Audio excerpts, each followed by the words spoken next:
pas. Donc on avait commencé le texte Bakashat Ani Atzmi. Vous voyez, c'était ce petit texte-là. Et vous aviez ce texte que moi je vous ai écrit spécialement de ma plume, qui s'appelle Si loin de moi. Le quotidien, j'avais écrit, ne peut permettre de révéler mon être authentique.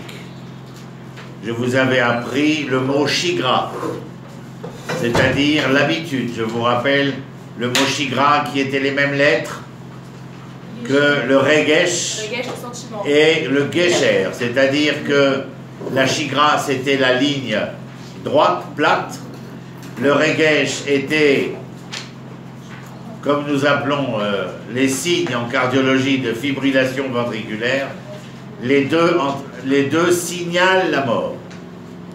Et le même mot, regesh, shigra, et ce sont les lettres gesher, le pont, parce qu'il est nécessaire de relier l'émotion avec l'habitude pour faire ce qu'on appelle un électrocardiogramme qui, lui, signifie la vie. Ma nature première est brute et donc aveugle sauvage, tant que l'homme n'adoucit point ses mœurs, car la bête en lui s'éveille et l'agresse. C'est à partir du texte du Rav Kook que vous avez sur le côté, Bakashat Ani Atzmi, que nous avions vu ensemble, que ce texte a été écrit. Et je résume ce que nous avions vu précédemment. C'est-à-dire que si ma nature première est brute, et étant brute, elle est aveugle, sauvage, comme je vous l'ai dit. Vous avez une feuille en plus? C'est pas moi qui ai des feuilles, c'est la madricha, mais on est en train de filmer, donc il faut éviter les encombrements de paroles. Je sais pas, j'ai pas, mais toi avec quelqu'un.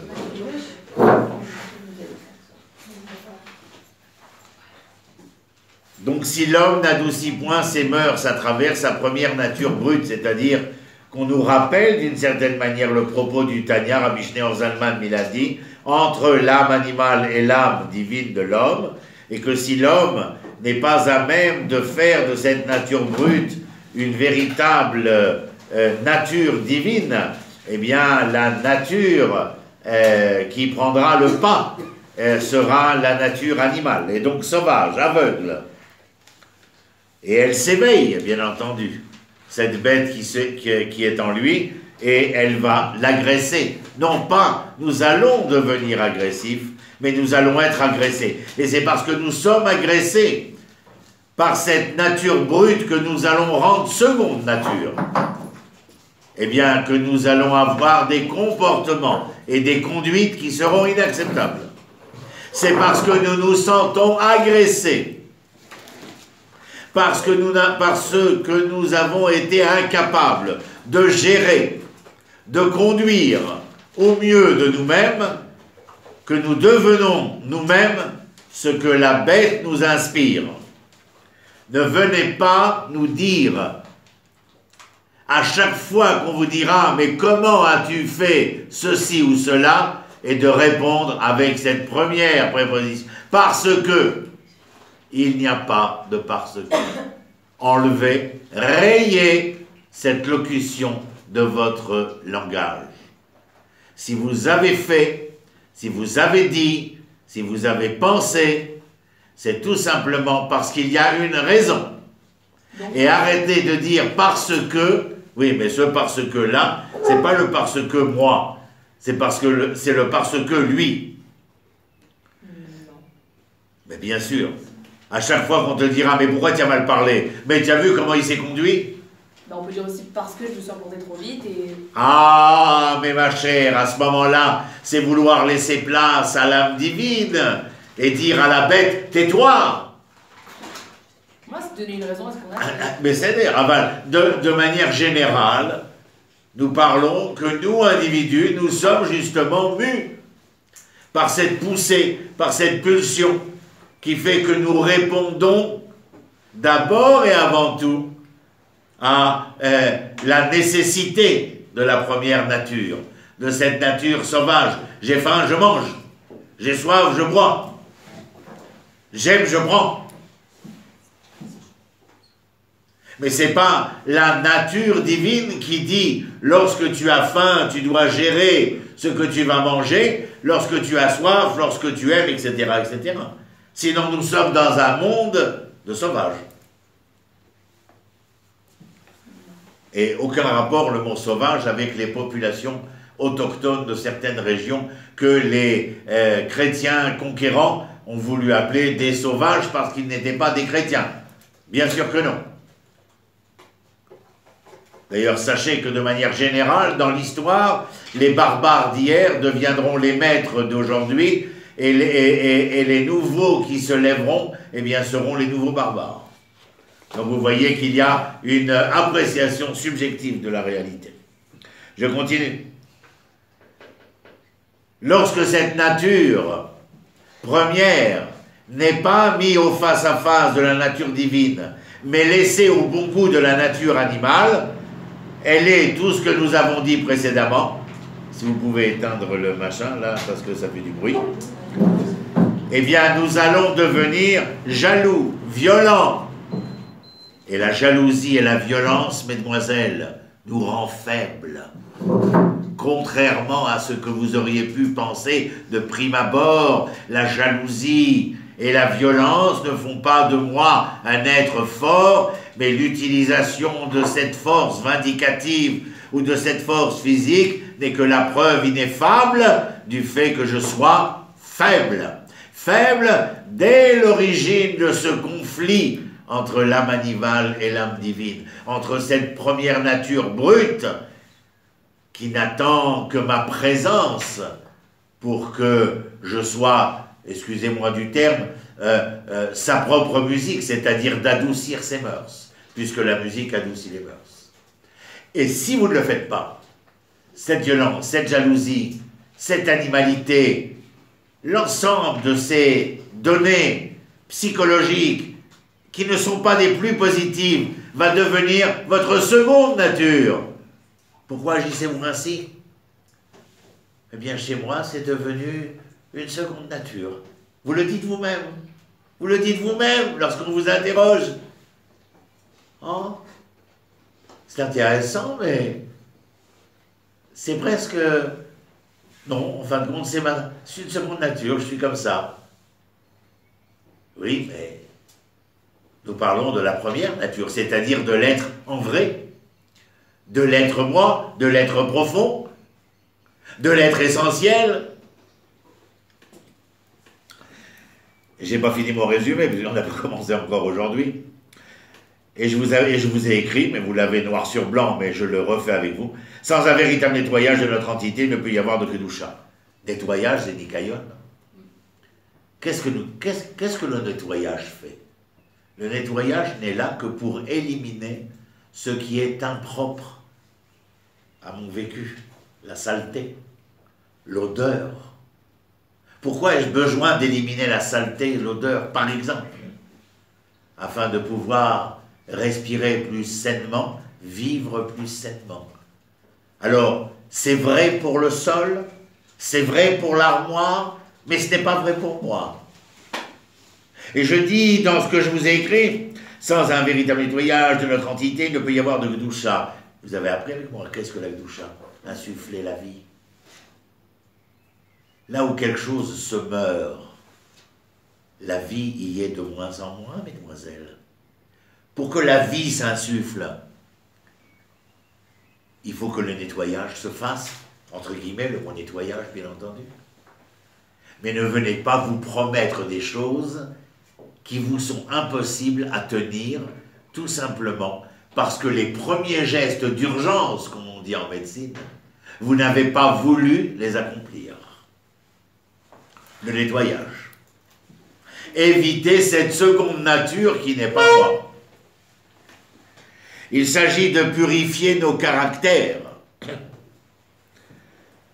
Et pourquoi purifier, nettoyer? Mais parce que lorsque vous nettoyez, ah, j'ai retrouvé ma barrette.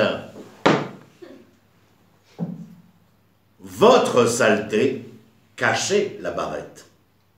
Votre nettoyage a été capable ici de purifier l'air, de purifier le sol, et par voie de conséquence de vous faire découvrir ce que vous aviez perdu. Intéressant, n'est-ce pas?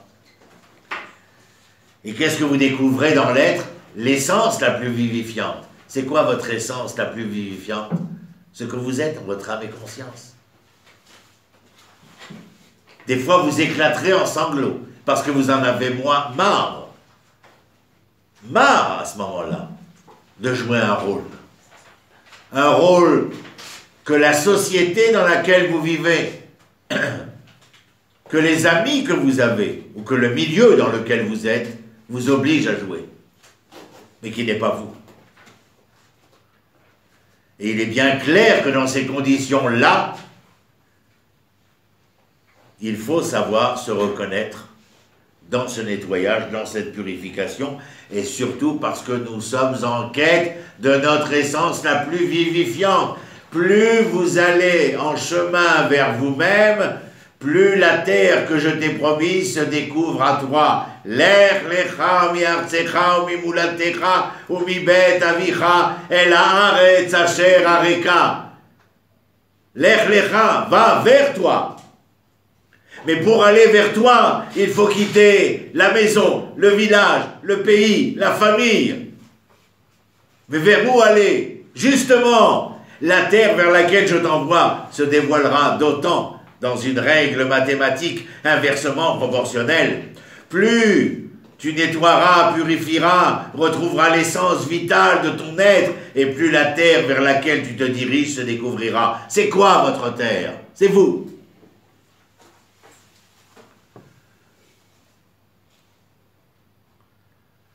Vous voyez comment la mode a créé le modus vivendi, le mode de vie. Parce que vous devez être toutes à la même mesure. Je vous l'ai déjà dit. J'ai écrit un pamphlet sur le mariage. Je vous le ferai parvenir par WhatsApp, vous verrez, il va être publié prochainement. Parce que je suis toujours étonné en regardant avec mes petits yeux critiques, acerbes, quelquefois méchants, de remarquer à quel point cette soirée du mariage, tout le monde s'est mis sur son 31, mais c'est tellement banal, tellement tout le monde se ressemble les uns et les autres, et plus particulièrement chez cette gente féminine qui aurait pu, par sa grâce naturelle, marquer sa différence profonde. Non, elles ont toutes acheté pratiquement les mêmes chaussures, les mêmes robes, les mêmes dégaines, parce que c'est à la mode. Et qu'à Dieu ne plaise que l'une rencontre l'autre portant la même robe qu'elle. Alors là, c'est drame et tragédie.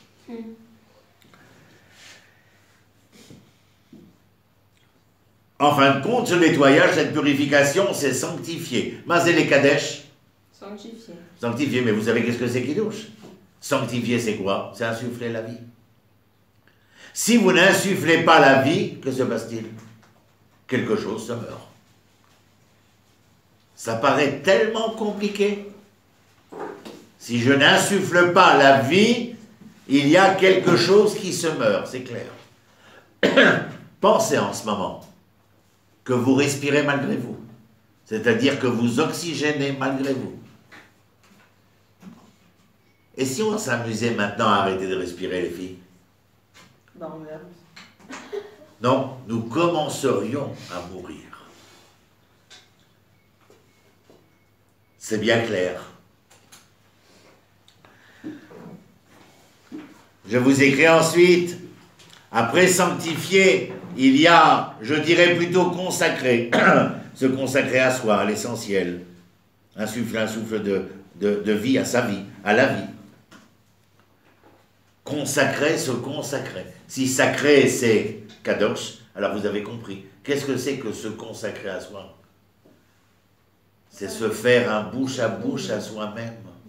Et pourquoi se faire un bouche à bouche à soi-même? Parce qu'on a l'impression de s'être évanoui, perdu connaissance. Quelque chose en nous se meurt et il faut réanimer. C'est pas l'autre qui va me redonner vie. Ah, depuis que je l'ai rencontré, je suis follement amoureux, je suis la plus heureuse, je me sens revivre. Tu sais que dans mes oreilles à moi, ça sonnera pas bien. Parce que je sais, moi, ce qu'il y a derrière les mots que tu es en train de prononcer, en te faisant croire que sa venue était la nouvelle opportunité pour toi de vivre, de revivre. C'est pas lui, c'est pas elle, c'est pas le tiers, c'est toi. Quand j'ai dit dans le texte consacré, je mets tout de suite après dans le texte se consacrer à soi.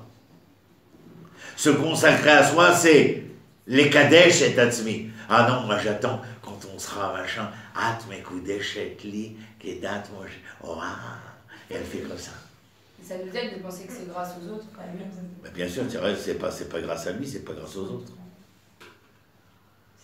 Et chacune, elle est contente. Keilou, la source du bonheur, elle est là. La source du bonheur, elle est là. Le symbole, c'est pas la source. Okay. Mais enfin, vous avez conscience.